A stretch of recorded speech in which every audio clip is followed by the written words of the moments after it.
Former Nigerian Army Chief calls for arrest of Sheikh Sani Jigre and Ahmad Gumi over alleged inciting statement. Former Chief of Army Staff, General Lucky Irabo, has called for Islamic clerics in Nigeria, Sheikh Sani Yahya Jigre and Sheikh Ahmad Gumi, to be invited and arrested over allegations that their statement could incite public unrest. Speaking on Channel TV, Irabo said some of the statements made by the clerics at different times could further worsen the country's security challenges. He stressed that no one is above the law and urged the authority to take appropriate action where necessary. Shetiri Malam Yaya tó sọ̀rọ̀ wípé Muslim ticket ó ti gbé agbára fún àwọn Fulani nítorí wípé anybody tí ò bá ti lè faramọ́ Muslim ticket kó dé gbà wípé àwọn làwọn ní Nigeria ó lè kúrò ní Nigeria because Nigeria belongs to them. So ó ti bọ́ síta ó dé ti sọ fún gbogbo àgbáyé wípé ọ̀rọ̀ tó ń sọ òun ò jí sọ ṣùgbọ́n former army general náà wá jókòó báyìí náà wá dá sọ̀rọ̀ yìí pé ọ̀rọ̀ tó jáde lẹ́nu Malami ó ti pín Nigeria already. Gbogbo àwọn ọ̀rọ̀ tó ń jáde lẹ́nu Malami ní gbogbo ìgbà Malam Yahya àti Sheikh Ahmad Gumi ó ti jẹ́ kí a mọ̀ wípé wọ́n mọ̀ọ́mọ̀ sọ láti provoke Nigerians àti láti dá ogun sílẹ̀. Ṣùgbọ́n kí gbogbo ọ̀rọ̀ ikó lè yí ìdí tí ó ṣe jẹ́ wípé no matter what any terrible tí any northern Islamic clerics or being it who they are tó bá ṣáà ti jẹ́ Fulani any terrible statement tó bá ti make nípa Nigeria kò sọ́jọ́ tí any government ní agbára láti arrest wọn àbí láti prosecute wọn. Ìdí tó ṣe rí bẹ́ẹ̀ gbogbo kìíní yẹn òun lèmi náà ń ṣe findings káàkiri nígbà tí mo gbọ́ orí mi tóbi tó 20 tẹ̀lé mi kó wá gbọ́ fúnra ẹ̀. Until people go to the genesis of the insecurity, we will not have a solution. That is the genesis of the insecurity in Nigeria. It started. I keep quoting it. I've quoted it so many times. Others have also quoted it, not me alone. In 1960. Just barely 5 months after Nigeria got independence in October, in fact, in October, I think it was 12 October 1960, the late Sadauno of Sokoto, Alhaji Samadu Bello, he said that this new nation, Nigeria, that was the word he used, should be an estate of our great-grandfather, Usman Dan Fodio. And we should never allow a change of power. He continued, the northern minorities we shall use as stepping stones, and the south we shall use as conquered territory, and we shall never allow them to rule over themselves. This ambition of the Fulanis to overrun Nigeria with their brand of Islam, which does not allow of religious tolerance, even within the Islamic faith itself, with a particular brand of Islam, so that if you don't believe in that brand of Islam, you are to be killed. Because even Yoruba Muslims, Yorubas were Muslims before Danfodio came to Nigeria. Islam in Yoruba land is older than Islam in the north. But we didn't take Yoruba didn't take the Islam from the north. Islam came to Yoruba land through a different route, and it predated that of the north. Even they regard Yoruba Muslims as infidels, because Yoruba Muslims are tolerant. In Yoruba land, we are very tolerant of religious differences. In families in Yoruba land, we have Muslims, we have Christians coexisting, living together, celebrating together. That is our own brand of Islam. So because of that, the Fulanis regard all of us, Christian and Muslim, as infidels. Because if you are a true Muslim, you are not supposed to live happily with a Christian. You are supposed to kill them. So I'm saying that those of us who think we are targets to be killed, but the same people who say they are the same country with us, we have a right to say no. We want to a place where we can live our own life peacefully. Where we can live our own life peacefully without being afraid to go to bed at night that some people might come and burn our villages and kill us and rape our women. So that is why I don't blame people who are agitating for Yoruba nation, for Igbo nation, for all sorts of other things, because we are all confronted by the same terror, the same terrorism that is now ravaging Nigeria, which is based on this Fulanization agenda. The reason why tí wọ́n ṣe nílé arrest Sheikh Ahmad Gumi, wọ́n lè arrest ẹ̀. Nigeria government ò lè arrest ẹ̀. Kí ló gbọ́ lẹ́nu daddy wa tí wọ́n sọ? Tí mo bá ń sọ ọ̀rọ̀, ẹ má rò wípé bí mo parọ́ mi ìdẹ́sàsọ́dún, torí ohun tí ò ní lè rán mi, òtítọ́ ló rán mi sí yín. Mi nípa yẹ ni tó rán mi níṣẹ́ kí tún bẹ̀rù yín tí máa jíṣẹ́ fún. Tí ẹni láti gbọ́, tó ò bá dẹ̀ gbà, kò sí nǹkan tí mo lè ṣe sí. Ṣùgbọ́n tó bá gbọ́, mo ní kí ló bí Yorùbá nation, tí somebody like me, tí mo fi join. Òun ló ń gbọ́ yẹn. Kí ló gbọ́ statement tó jáde lẹ́nu daddy yẹn last? Ó láwọn torí ẹ̀ làwọn ò ṣe go against Yorùbá nation self-determination movement tí agbédání nígbà náà lọ́dún náà lọ́hùn. Nítorí wípé gbàrà tí àwọn Britiko tí wọ́n ti gbé tó ti sọ wípé àwọn ti fún wa ní independent o. Wípé ká dá dúró, ká máa ṣe nǹkan tó wù wá o, ìjọba ti di títí wá o, and all this thing. Ọwọ́ àwọn Fúlàní náà gbélé lọ́wọ́ Ahmadu Bello. Descendant Usman Dan Fodio tí àwọn Fúlàní máa sọ wípé bàbá wọn Usman Dan Fodio ó ti gba Nàìjíríà fún wọn gẹ́gẹ́ bí ìlú wọn. Ìdí nìyẹn tí àwọn Fúlàní Sultan headed by Sultan of Sokoto tó ṣe believe pé Nigeria belongs to them. It is their property. Wọ́n dẹ̀ fẹ́ kí ethnic kankan kó kúrò nínú Nigeria because gbogbo plan wọn ní pé láti kó gbogbo wa lẹ́rú. They want to Fulanize Nigeria. Tó bá wá sọ wípé irọ́, tó bá listen further sí nǹkan tí daddy sọ. Wọ́n nígbàrà tí wọ́n ti gbé agbára political power tó fi ń govern Nigeria. Gbogbo Nigeria nìyẹn. Ìgbà tó máa gbé ọwọ́ ta ni wọ́n gbé sí? Wọ́n gbé lé Fúlàní lọ́wọ́. Wọ́n gbé sí Yorùbá lọ́wọ́ because wọ́n rí pé a ti wà extremely intelligent. Wọ́n ní lè rí wa control and some other things tí wọ́n máa benefit from it and so on and so forth. Gbàrà tí wọ́n dẹ̀ gbélé wọn lọ́wọ́, kí ni o gbọ́ tí wọ́n ní Ahmadu Bello tó sọ? Ìyẹn tí Sultan tó continue nígbà tó ń kú. Kí ló wí? Kí ni statement tó gbọ́ ń bẹ̀ yẹn? Wọ́n ló sọ wípé this is an estate. Nigeria should be an estate for their great-grandfather Usman Dan Fodio. Until date, wọ́n rí Nigeria as their estate. Nítorí ẹ̀ ló ṣe máa rí tó jẹ́ wípé Fulani will kill anybody in Nigeria, unalive any innocent citizen, and there will be no persecution. Instead, wọ́n tún máa fọwọ́ bẹ̀ wọ́n, wọ́n aláwọn kó wọn lọ rehab, wọ́n aláwọn sọ pé kinní kan, wọ́n máa fọwọ́ ra wọn lórí. Kò sí ọlọ́pàá àbí gọ́fìnà tó bíire kó persecute any Fulani kankan wípé ó pa innocent Nigeria citizen for nothing sake. Ṣó ti rí àwọn àṣírí tó yẹ kó mọ̀. Ṣó ti rí àwọn àṣírí tó yẹ kó mọ̀. Tó bá gbọ́ ọ̀rọ̀ lẹ́nu daddy mi tí ọ̀rọ̀ yẹn ò bá tún ti yẹ, then mi ò rò wípé ó wà láyé mọ́ o, bóyá ó ti ń lọ dìndìn, shadow ẹ̀ ló wà láyé, bóyá kó jára ẹ̀ lẹ́ẹ̀kanná. Àbí ẹni yẹn kàn wálé ayé asán. Ìdí nìyẹn, ìwọ tó bá mú bàbá Tinubu, tó bá rò wípé èébú yẹn ló rò wípé wọ́n máa bu, tá fi máa rí nǹkan tá fẹ́ gbàgbà. Then continue. Àtàgbà tọmọdé yín, ẹ continue. Ẹ fẹ́ kéèyàn ṣe nǹkan fún yín, ẹ fẹ́ gbà nǹkan lọ́wọ́ èèyàn, ẹ ń ba nǹkan, òun ló wà lórí kinní yẹn lọ́wọ́, òun ló ní àṣẹ láti ṣe kinní yẹn, ẹ ń gbé ogun ti iṣẹ́ ọwọ́ ẹ ń gbógun ti, yet you are asking him to do something for you. Ẹ lo ọpọlọ yín for once nínú ayé.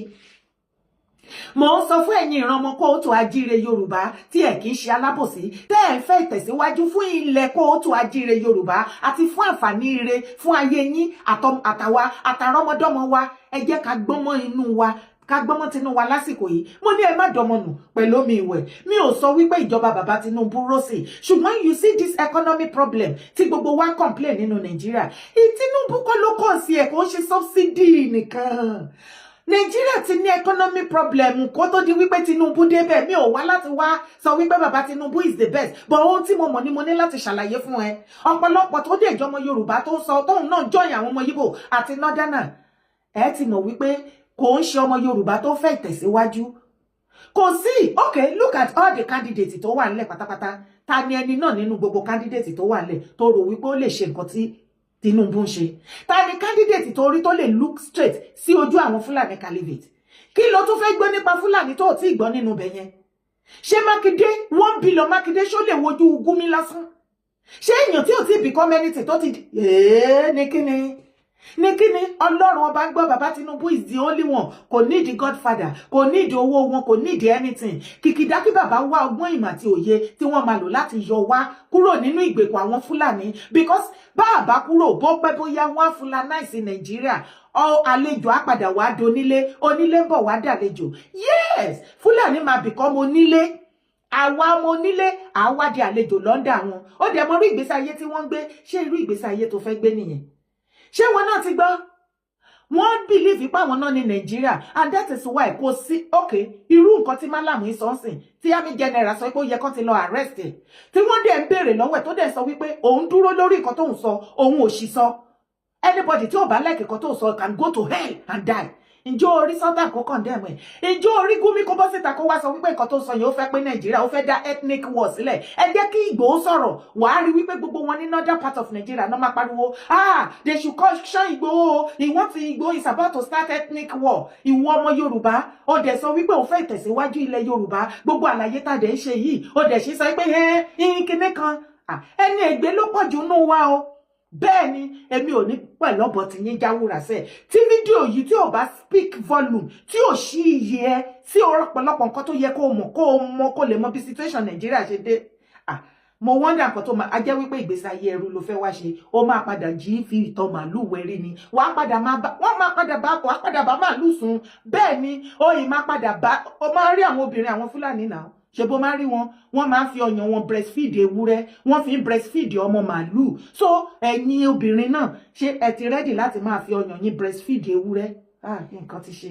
Ibẹ̀ ni kọ́kọ́ tẹ̀lé mi. Gẹ́gẹ́ bí ẹ ṣe ń wò lójú ìwòran wa ìlú ẹkùn security network ní wákàtí ní àárín ní ìlú Èjìgbò, pàápàá jùlọ bí a ṣe ń wò wọ́n lóyún ojú ìwòran wa yìí, a rí wípé ní Èjìgbò local government, kí a tiẹ̀ sọ wípé ní ibi ilé àgọ́ ọlọ́pàá tó wà ní ìlú Èjìgbò ni wọ́n wà lọ́wọ́lọ́wọ́ báyìí. Àní kí ni tí wọ́n bá wá bí lọ́jọ́ òní? Ẹ dákun ẹ ṣàlàyé díẹ̀ fún wa. Kábíyèsí bàbá mi, adúpẹ́ lọ́wọ́ ọlọ́pàá orílẹ̀-èdè wa, bàbá wa commissioner police, Ọlọ́run jẹ́ kẹ́mi wọn ogun IT, Ọlọ́run jẹ́ àrí wọn pẹ́, àkí ogun ọ̀gá ọlọ́pàá pátápátá, Ọlọ́run má jẹ́ kílẹ̀ Yorùbá bàjẹ́, Ọlọ́run jẹ́ Nàìjíríà bàjẹ́ lápapọ̀. Mo kí àbá mi Sàmọ́lẹ̀, Chief Sunday Igboho, mo kí àbá mi Chief Sunday Igboho, mo kí bàbá wa Jagaba Tinubu ọmọ olódòdẹ, Ọlọ́run jẹ́ mi bàbá ogun. Ẹni tí abádébí lónìí ni wípé àwọn bàbá yìí dà ẹ súnmọ́ bí àwọn bàbá yìí ni wọ́n pè kan ní ara àwọn kọ̀mándà wa ní Èjìgbò wípé Fúlàní dẹran wọnú oko wọn. Fúlàní yẹn tó wá ń wú ẹ̀gẹ́, ó ń wú ìgbàdo wọn fún màálù jẹ, àwọn akamọ́ bẹ́ẹ̀. So wọ́n dẹ̀ ṣe fídíò rẹ̀, wọ́n mú wá sí gbòòrò, wọ́n rí nírí pé ó lòun máa ṣẹ́tù pẹ̀lú wọn pé ká má bàa sọ díjà. Wọ́n dẹ̀ ṣẹ́tù láàrin ara wọn pẹ̀lú olóko àti Fúlàní. So mo rò pé láàrin ẹni wọ́n ti fún olóko, wọ́n fún olóko ní 200,000 àbẹ̀rẹ̀ náà. Ta ni olóko nílé yìí? Àwọn olóko náà lẹ́wọ̀n wọ́n fún wọn ní 150,000 yìí pé owó gbàmọ́bínú wọ́n fi bẹ̀bẹ̀. So n tí wọ́n rí ni pé àwọn ọ̀rọ̀ ẹkùn lẹ́yìn ìgbà tí wọ́n kú mbẹ̀ tán, tí olóko àti onímọ̀ọ́lù tí wọ́n Fúlàní tí wọ́n jọ yanjú ọ̀rọ̀ ara wọn, àwọn ọ̀rọ̀ ẹkùn ti bá tiwọn lọ. n tán rí láàárọ̀ yìí ni pé ṣe ni Fúlàní tó lọ lóòdù ọlọ́pàá wá láti máa sa gbogbo yẹn káàkiri ìlú. Lẹ́yìn ìgbà tóun gangan fún rẹ̀ ló ti gbà wípé òun fẹ́ san owó òtan rẹ̀. tó ìtún ti san. Ọwọ́ ti bọ́ta láàárọ̀ wá lọ kọ́lọ́pàá, ó fi ń kó gbogbo ọmọ Yorùbá àti gbogbo ọmọ ọ̀rọ̀ ẹkùn tó wà nílùú Èjìgbò wípé àwọn lẹ́tọ̀ọ́ àti máa wú gbogbo tó bá wà nínú oko láti máa fẹ́ràn àwọn jẹ. Ìdí nìyẹn táwa fi wá débí, káwa mọ tán bá rí lọ́bẹ̀ tán fi wá ru ọwọ́ làwa fi débí báyìí. Orúkọ mi Odò kan Abíọ́dún, state commandant Ọ̀ṣun state under baba Sunday Igboho sir. Tí mo jẹ́ commandant Ọ̀ṣun state. So bàbá mi Ọlọ́run ní jẹ́ kẹ́ parẹ́ láláì. Àmín àṣẹ. Lálùbáríkà. Ṣé ń lọ? Ṣé ti rí bó ṣe ń lọ? Ẹ kọ́kọ́ bá mi ṣàdúrà fún brọ́dà wa leader ìlú ẹkùn ní Ọ̀ṣun state. Ní tí ní tẹ́ láíláí.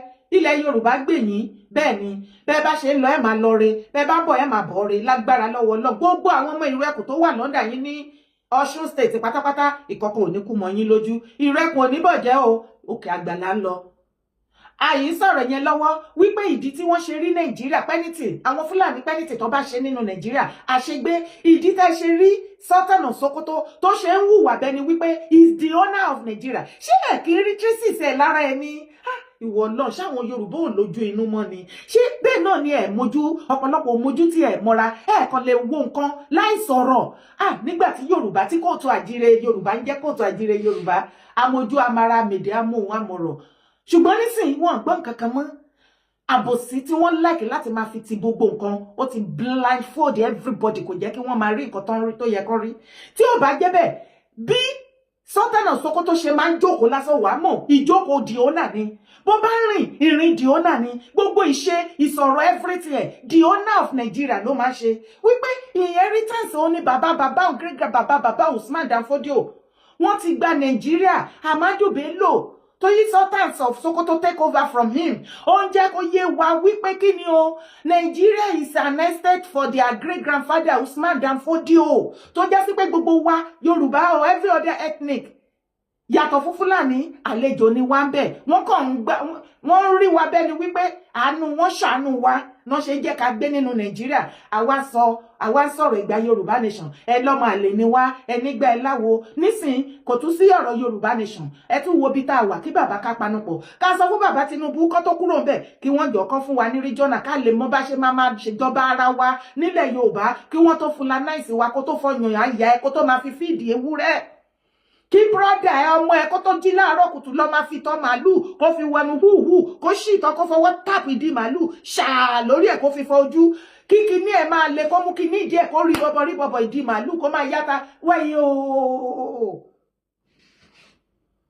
ṣé ẹgbẹ́ nǹkan tó ṣẹlẹ̀ lọ́ṣun wọ́n máa ń mọ̀ọ́mọ̀ ṣe ni o because wọ́n ti sọ fún wọn wípé àwọn náà ní Nàìjíríà anything tó bá dá lára àṣegbé ni kò sẹ́nibọ̀dì tó gbọ́dọ̀ persecute wọn look at this now ṣé lè make sense lójú wa nílùú tó lọ́ba tó níjòyè ẹ jẹ́ kí Ìgbòho kó wá lọ síbi ibẹ̀ yẹn kó wá dá sọ̀rọ̀ yẹn sí ẹ̀ẹ́rí Gúmí ẹ̀ẹ́rí Àtìkù ẹ̀ẹ́rí Ṣòwòrẹ́ ẹ̀ẹ́rí gbogbo wọn ṣé wá rí gbogbo ẹ̀yin ọmọ àlè tí Ìgbòho bá ti ṣe nǹkan láti protect ilẹ̀ Yorùbá tẹ́yìn náà máa ń support àwọn northerners gbogbo ọmọ kóòtù àjíire tó kọ ẹni ọmọ Yorùbá tó bá ti bọ́ síta tó attack Ìgbòho Ìgbòho protect wa tó dẹ̀ sọ fáwọn Fúlàní wípé peace òun la fẹ́ nílẹ̀ Yorùbá if you can't do with peace then move out anybody tó bá wá being an activist tí àbá lè jẹ́ okùn ẹ̀mí ẹni yẹn ajẹ́pẹ́ lè gbé ní gbogbo wa torí ó ti hàn gbangba wípé ọ̀tá ọmọ Yorùbá tó ti gbàbọ̀dè lọ́wọ́ àwọn Fúlàní tí Fúlàní dẹ̀ ń kówó sínú àkáǹtì wọn burúkú wọ́n ní láti ṣiṣẹ́ owó wọn including Ganiju Igadas àti OPC ẹ̀ wọ́n ti gbàbọ̀dè fúnlẹ̀ Yorùbá.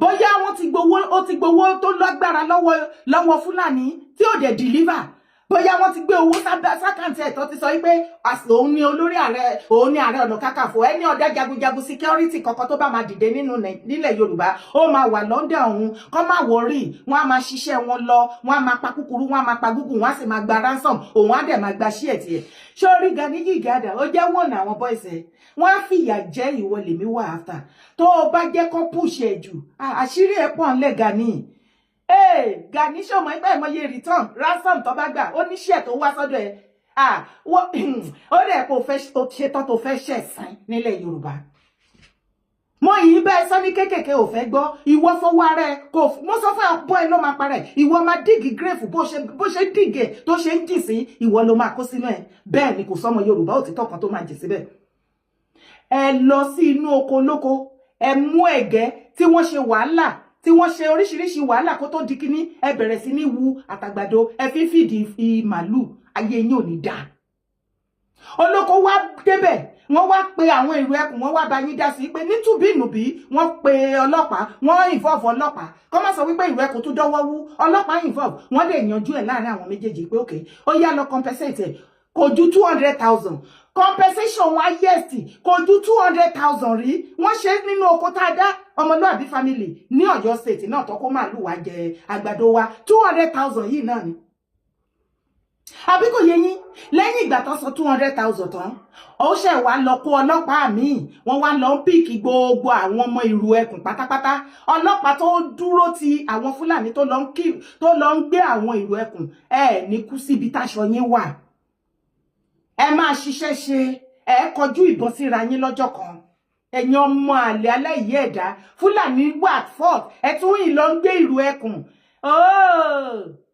àwa àmọ́ bí gbogbo géèmù ṣe ń lọ Fúlàní tó padà lọ pé ọlọ́pàá ṣe rò pé kò dédé lọ pé ọlọ́pàá ni ọwọ́ ta lẹ ti bá ń bẹ̀ yẹn ọwọ́ ta lẹ bá ń bẹ̀ ọwọ́ Gani ló máa incite gbogbo wọn ló máa kí wọn láyà go back nǹkan tó ní kó má ṣe ó yá lọ ṣe because Gani wá gbogbo ọ̀nà tí ìjà fi máa ṣẹlẹ̀ láàrin òun àti ìró ẹkùn because agbára lára àwọn òòṣà tó ní láti ta ìjẹ̀ sílẹ̀ fún láti bí ọdún bíi mélòó kan kò rẹ́jẹ̀ mu wàhálà ti dé ara ní mẹ́wàá ti ṣe Gani bó ṣe wà yẹn ibẹ̀ nìkan kọ́ là ń lọ ṣe ti rí bó ṣe ń lọ tún tẹ̀lé mi kó tó wá gbélé iná. That the greatest service Tinubu will render this country is not to have been president. After you achieve your president, please don't run again. Please, for this country, for your own sake, don't run again. And I'm still saying so. He has nothing left to offer. You've been president for 4 years. The records will always show you were president. You didn't do very well. The statistics that you dish out will tell you that, oh, you know, did reforms and they paid out. The reality on the ground is that you're quite possibly the worst president Nigeria ever had. Really, sir? Yes. I mean, look, the problem is the disconnect between the government and the people. Catholic bishops went to the president. These are highly respected people. He must have thought, this is a good outing for me. Otherwise, he wouldn't even have agreed to meet them. Everybody knows them. They went to him, politely said to him, Mr. President, the people are not happy with you. They are hungry. They are insecure. There are a lot of problems running in the country. For every issue they raise, he said, no, you're wrong. I am right. There is no hunger in this country. What you're saying is not true. Now, for goodness sake, a president in charge of his faculties, in charge of a country that should have prepared him, would not do this. You could say, well, there are issues about hunger and we acknowledge the fact that our reforms have failed to yield dividends. They're either long yielding or they've suffered from design problems or implementation problems. No. He says no. The Nigeria you're painting is not the Nigeria I know. Now, so we have to ask the question, what Nigeria do you know, sir? Which Nigeria do you live in? You live in a Nigeria that lives in your head. And the ones that people tell you, oh, you're a great president, sir. You're doing everything right. And who are these people? The people around him in the villa, all the politicians he had gathered in his room in anticipation that in 2027 he can come back and win an election again. Everybody is telling him, sir, you're the greatest president in this country. I mean, it will take a superhuman not to believe that kind of thing. And yet, the more he believes that his reform is on course, he has done well, okay, it may take some little time to show, but we've done well. Well enough in 3 years' time to make this country more unlivable. A lot of security is becoming worse. Poverty is becoming worse. Young people are losing faith that this country will ever be good enough for them to live in. This is the Nigeria he is leaving behind. So how else do you judge President Tinubu? Other than the fact that he satisfied a personal ambition to be president. And beyond that, he did nothing. Oh, ẹ̀mí Northern àti fẹ́ pín sẹ́ ẹ̀rọ péré ni. Tinubu lọ́kọ ìyá yín. Okay, mo ti bèrè. Ẹ jọ̀ọ́ kí ni ẹ̀ṣẹ̀ bàbá Tinubu gan? Tí Northern tí wọ́n fà kíkọ́rí, tí wọ́n ní lá second term ẹ̀ tó bá fi lè wá. Ṣé mo pọ́ tipẹ́ tí mo ti sọ wípé tí Tinubu bá fi lè ṣe second term, ẹ̀mí àwọn Northern ò gbé. Ó ti gbẹ lẹ́nu wọn. Wọ́n ní tí Tinubu bá fi lè ṣe second term, North is finished. Torí bàbá fẹ́ tú wa kúrò nínú ìgbèkùn, ó fẹ́ tú wa sílẹ̀. àwa ń sọ fún yín ẹ má dọmọnù pẹ̀lú omi ìwẹ̀ gbogbo ariwo tí àwọn northerners ń pa online economic hardship ṣé Tinubu ló dá economic hardship sílẹ̀ ní Nàìjíríà kó tó di pé ó become president tó yọ subsidy ṣé kò sí economic hardship ṣé nǹkan tó rà ní 10 years ago ló ń ra the same price nísìn ẹ jẹ́ àsòótọ́ ṣé wá rí subsidy yẹn owó yẹn náà àárín àwọn northern candidate náà ti ń pín gbogbo nǹkan tó rí tí àwọn northerners ń sọ yìí there is a Tinubu has done nothing he has contributed nothing that 4 years is enough for him he can't continue because there is an hardship there is more insecurity there is more this and that gbogbo nǹkan tí northerners wá kà sílẹ̀ insecurity ta ló wà brain behind insecurity ta ló wà brain behind insecurity bá mi kọ sí bí comment section sharply ṣé kò ń ṣe àwọn northerners náà ni àwọn sultan the Fulani caliphate but ìkọ̀kan wà tí mo fẹ́ ẹ má bínú ooru ni o ìkọ̀kan wà tí mo fẹ́ kó rántí sharply ní Chatham House ní 2023 nígbà tí bàbá Tinubu àti Shettima tán lọ grant interview mbẹ ìgbà tí wọ́n sọ wípé ta ló máa wà in charge security insecurity ní Nàìjíríà bàbá ní Shettima nítorí ọmọ iná la fi rán síná àtijọ́ tí Shettima ti wà ń bẹ as a vice president ìjọ́ wo ló ti rí tó ti gbé ìgbésẹ̀ àbí tó ti rọ́rọ̀ tó jáde lẹ́nu ẹ̀ àbí o gbọ́ nǹkan pàtàkì tán ló sọ wípé ipa kan gbòógì báyìí òun ló kó láti stop insecurity nínú Nàìjíríà is dead ó kàn wà ṣáá síbẹ̀ because wọn lè stop ẹ kó lọ ṣiṣẹ́ against agenda wọn náà tó bá tún wá wo géèmù yẹn bó ṣe ń lọ mo pariwo fún yín wípé tactics tí northern caliphate Fulani caliphate tó máa ń lò láti fi dá gbogbo Edo state tí ò bá ti gba blueprint wọn tí ò gbọ́rọ̀ sí wọn lẹ́nu kan bá rúùlù ìjọba ẹ̀ kan dákúnlẹ̀ lórí ìkúnlẹ̀ òun náà ni kí wọ́n sọ insecurity sí gbogbo Nàìjíríà especially tó bá ti súnmọ́ ìgbà ìbò gbogbo ẹ̀ wọ́n á dá gbogbo ẹ̀rú gbogbo ẹ̀ á máa wó gbùgbùgbùgbùgbù wọ́n á fi ba ìjọba ẹni yẹn jẹ́ at the end of it all ẹni yẹn wà láì wọ́n bí ìyá èèyàn á padà ṣe kí ni pé ẹ wá ẹ̀yin ará bí ṣebí kí n ti gba blueprint yín ni ó yá mo ti ṣe tán. They did everything, even extra, to Tinubu láti dákúnlẹ̀ lórí ẹsẹ̀ pé okay, ó yá sọ́tà mo ti wá gbọ́, ẹ mú blueprint yín wá, ó yẹ wá máa kílẹ̀ ní kí ṣe. Gbogbo ọ̀nà tactics tán lò fún gbogbo fọ́mà wọ́n lò fún Tinubu. Bàbá Tinubu dúró tán pèsè. Ṣé wá rélé tó ṣẹlẹ̀ lórí rẹ̀? Bàbá la mẹ́sẹ̀gì burúkú. Ẹ ò mọ géèmù tó ń lọ behind the closed door. Ọ̀nà náà no game. Mákindé mọ̀ gbàbọ̀dẹ̀ kìíní yẹn. Gani gan mọ̀ sí. Àjọmọ̀ gbogbo wọn ní pátápátá láti báyé Tinubu jẹ́ àti ìjọba ẹ̀ láti lè ṣe kíni kí wọ́n lè sọ pé ṣó tán láti lè jẹ́ kí gbogbo Yorùbá pátápátá kí gbogbo wa ká hate on him just the same way tí Malam tó bọ́ síta sìn tó ní Nigeria is an Islamic country if you don't like it you can leave it you can move out of Nigeria because Nigeria belongs to them. Who is he referring to? The Fulanis. So, are you now telling me pé you are so statement here? Are you now telling me wípé bí gbogbo àlàyé tó ń gbọ́ lójoojúmọ́ káàkiri kò tí sí òye tó yí ẹ tó ń bẹ? So, you are now believing ọ̀rọ̀ tó ń jáde lẹ́nu àwọn northern leader nínú ìjọba Tinubu àti lórí bàbá Tinubu. Okay, Joko.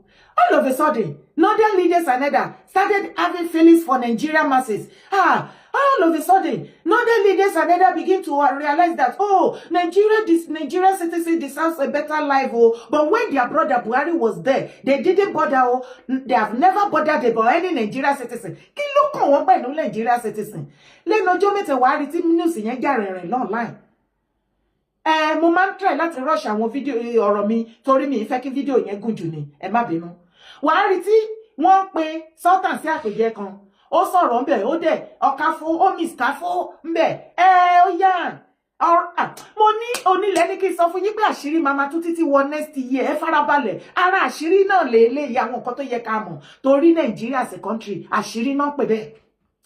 Sultan pèdè yẹn ó ní agenda mẹ́ta lòún ní ìkíní láti protect àwọn Fúlàní tó jẹ́ ìran ẹ̀ ìkejì láti protect Islam ìkẹta Nigeria as a country. Ibo lo ti gbórúkọ ti ẹ̀mbẹ́ as a Yorùbá to protect you. Ní the whole north gan tó ń pariwo nádà. Fúlàní ẹ̀yà ti ẹnìkan ló lóun wà láti defend. What happened to the rest of the other ethnic tó comprise together to form northern part? Kọ́mọ̀ tí wàá sọ pé àwa south. Ṣé o ti rí bó ṣe ń lọ? Ẹ jẹ́ ká tọ̀ sójú kan. Kó wo. Ṣé wá rí Malam tó bọ́ síta? Tó ní Muslim ticket bó ṣe máa lọ nìyẹn. Ìdí ni wípé it gives them power over every other ethnic and every other religion, be Christian, traditionalist, and so on. Ó mọ̀ ṣe kí South kí gbogbo wa lè hate bàbá Tinubu because wọ́n believe wípé gbogbo wọn bá ṣe wà yẹn, gbogbo àwọn ìmáàmù tó léa, gbogbo àwọn mufti Ìwó, gbogbo wọn náà fẹ́ ṣiṣẹ́ against Tinubu. Tó bá rí wọn tó bọ́ síta Tinubu irọ́ náà pa o. Wọ́n ti support àwọn Fúlàní ní north láti bójú Tinubu jẹ́ come 2027 ṣùgbọ́n wọn ò mọ Tinubu àsìkò tó fẹ́ mọ bàbá olódòdè lélẹ̀. Bàbá show them the color you are made of. Jẹ́ kí wọ́n mọ̀ bàmí olódòdè ọmọ olódòdè. Tell them, show them, jẹ́ kó mọ̀ wípé a ti ń gbébọ̀ kàǹkà tí kagúláyà fún yín nílẹ̀ Yorùbá kẹ́ tó become president. Jẹ́ kó mọ̀ wípé ẹ̀yin ni wọ́n ń pè ní Tinubu ọmọ olódòdè pbat. Bàbá ẹ ti fẹ́ gbẹ̀mí wọn náà tẹ́lẹ̀, àwa mọ̀ ìjọ tó fẹ́ ṣẹlẹ̀ second time nítorí ẹ̀ náà ṣe ń sá kiri. Má lọ believe ọ̀rọ̀ ẹnu Northerner tó sọ insecurity, Tinubu ò lè kọ́ọ̀bù insecurity. Mélòó ni Buhari kọ́ọ̀bù ńgbà tó wà bẹ́ẹ̀ for good 8 years? Ṣé ẹ mọ̀ iye ọba ilẹ̀ Yorùbá tó pa nígbà Buhari? Ṣé ẹ mọ̀ iye ọmọ tó kú? Ṣé ẹ mọ̀ iye àwọn ó ṣe wá jẹ́sìn iná wá pariwo kí lè tán pariwo ńgbà yẹn? Gbọ́mọ ti ní orúkọ tèmi ò yí padà, Ìyè dára kò wó ìkòkòkò ni mò ń jẹ́. Orúkọ mi ò lè yí padà láíláí. Akéde Oòduà àwọn. Má gbàgbé láti bá mi like fídíò, bá mi share sínú group ẹ, bá mi share fún màámi lórí WhatsApp, ó lè play lórí WhatsApp kí wọ́n gbọ́ kó ṣàlàyé fún wọn lédè Yorùbá. Bá mi share káàkiri sí gbogbo àwọn tí òye kí gbogbo wa àsìkò yìí ògiri ilẹ̀ kóòtù àjíire Yorùbá ò gbọdọ̀ lanu. Yes, 2027 presidential election nínú kó fa Nàìjíríà ya pẹrẹgẹdẹ àbí kí nǹkan tún kó yí padà. Ṣé rí gbogbo bí bàbá Tinubu ṣe decentralize power tí Northerner nìkan dá gbé sáyà, ẹ̀mí wọn ti fẹ́ pín. Yorùbá ẹgbọ́nsẹ̀ ẹ má copy àwọn ọmọ Yíbò, àwọn náà ní video propaganda àti yọdún tí ọmọ Yíbò because of hatred they have for Yorùbá nítorí àwọn máa lọ support àwọn Northerner politically. Ìjọ wo náà make emmit, ìjọ wo ni Northerner rí wọn bí tiwọn, wọn gbà wọn because alábòsí ni wọn, and you know it. Ṣé wá rí ọmọ Yíbò torí wọn ò lè wà relevant láyé tí Nàìjíríà bá ṣe jẹ́ Nàìjíríà politically. Yes, wọ́n rò ipá wà ní problem wọn ò mọ̀ wípé ẹ̀ ń bá Yorùbá jà ẹ̀ dẹ̀ fẹ́ become president.